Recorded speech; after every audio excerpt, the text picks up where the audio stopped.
મારો વાજી હોય અવતાર જીવવા કરના ફરવા સતી મને પ્યારા રે લાગે મારો વાજી હોય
અરે હા સતી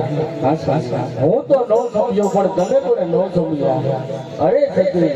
દીકરી તો દ્વારકા ઘરની આજ કહેવાય જો તમે એને આજ ભણાવો ને તો કાલ પોતાના સાસરે ચાલી જાય જો પાછળથી બાડો બોમડો લૂલો પુત્ર હોય ને સતી તો આ રાજ ચાલે નકર આ રાજને એક દિવસ તાળા દેવાય સતી અરે સૌમ્યા આપને જો મનમાં જાવું હોય તો પરંતુ મારી કોઈ ના નથી આપણી દીકરી કોણ કે સગુણા અત્યારે 18 વર્ષના ઉંમર લાયક થઈ ગયા છે સોમનાથ એને સારે વરગણમાં સત્સંગ કરતા જાવ એના લગ્ન કરતા જાવ તો વાત મને ચિંતા ન રહે સોમનાથ અરે બહુ સારું અરે હા પ્રધાનજી રાજમાંથી આપણે રાજ બોલતા બહુ સારું